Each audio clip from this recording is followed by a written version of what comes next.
Tokyo Disney Resort recently announced that the 40th anniversary priority pass will be extended beyond the end of the 40th anniversary. But what is this pass, how do you use it, and which rides should you use it on? I'm Jordan, a Tokyo Disney Resort local, and after this video, you will be a priority pass expert and you'll dominate your Tokyo Disney day. So firstly, what is this pass? For a select number of rides at both Tokyo Disneyland and Tokyo Disney Sea, you can choose a ride, be given a time slot, and when you go to the ride in that time slot, you'll be able to skip the queue. You can get a new priority pass 2 hours later, or after you've used your first pass, whichever time is sooner. This will sound very familiar to anyone who visited the parks before 2020 and remembers what a Fastpass is. So why did they change the name? I don't know. The fan theory was that they wanted to test the system for a brief time, for free, before offering it as a paid option, similar to Genie Plus at the American Disney parks. But now that they've extended it, maybe that's not the case? So why not change the name back to Fastpass and make everyone happy?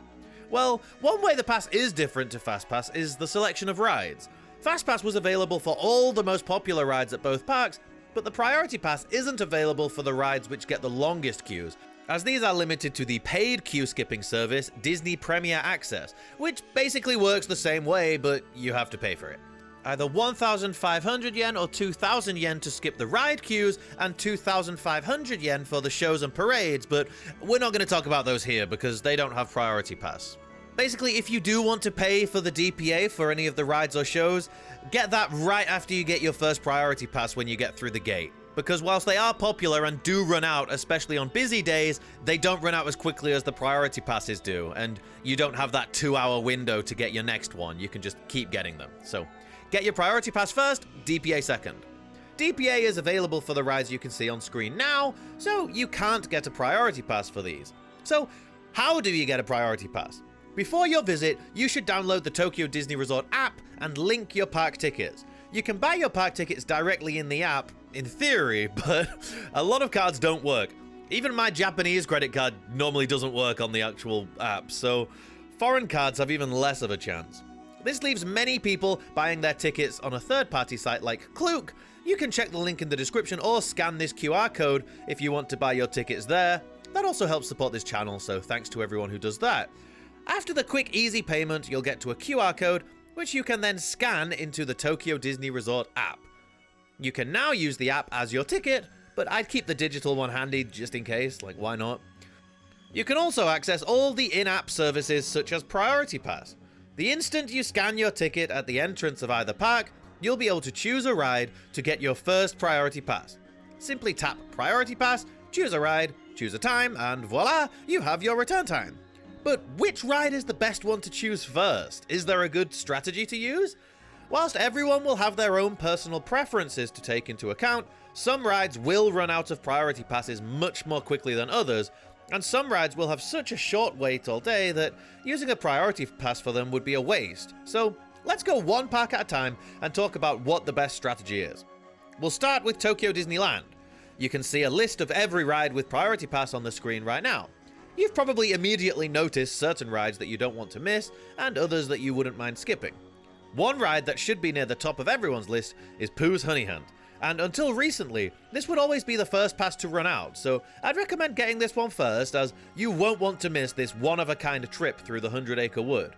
However, there was a big announcement recently of a different ride that will be closing soon, and this has caused many guests to flock to this ride as early as the park gates open to make the most of the last few months of it being there.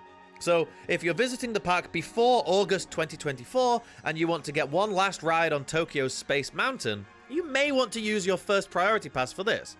The ride is the same layout as the ones in California and Hong Kong Disneyland, but this version doesn't have onboard audio and the station's a bit different and it has a few different effects. It will entirely depend on your preferences whether this ride is important to you or not, but just be aware, this queue has been getting incredibly long recently and the priority passes run out quickly. After Pooh and Space Mountain, the next most popular priority passes would be another choice between a classic Disney roller coaster that can be found at other parks and a one-of-a-kind modern dark ride which you can only experience in Tokyo. Monsters Inc. Ride and Go Seek and Big Thunder Mountain would be the two next most popular passes, and therefore would run out pretty quickly too.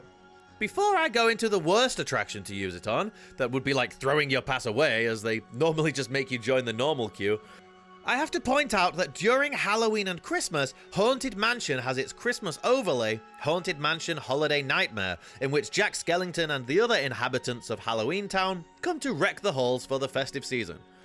This seasonal overlay is highly popular and will result in the ride becoming one of the quickest priority passes to run out, other than maybe Pooh's Honey Hunt, so if you want to get on that, you may have a difficult decision to make.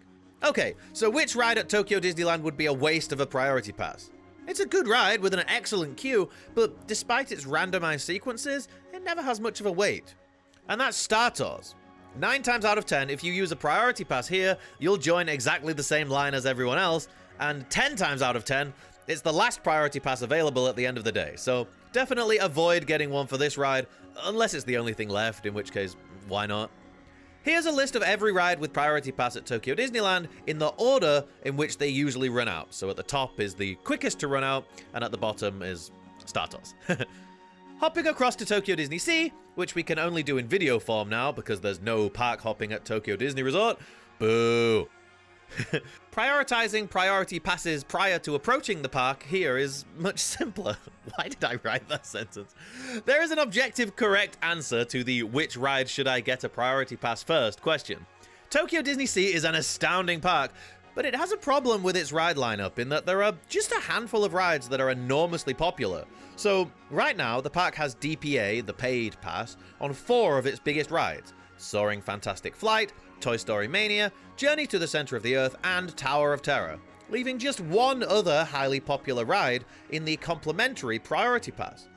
And that's Indiana Jones Adventure Temple of the Crystal Skull. One of the best rides in the world, never mind the park. The passes for this ride always run out first, and it's absolutely don't miss, even if you've ridden the version in California, but especially if you haven't. The next ride to run out is always Raging Spirits, the small looping coaster next to it. But after that, the other rides are basically as popular or unpopular as each other. Here's a list of every ride in this park with priority pass, starting with the most popular at the top and the least popular at the bottom.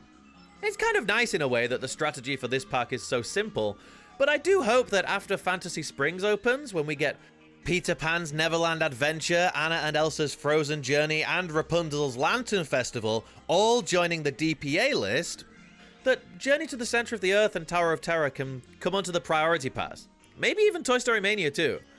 But that would mean a decrease in the park's bottom line, so it's hard to see them doing that. This is all a little dry, so if you want to know more about the magic of this incredible theme park, you need to watch this video where I talk about the top 10 special effects in this mind-blowing park. This is the video that will get you really excited about your trip.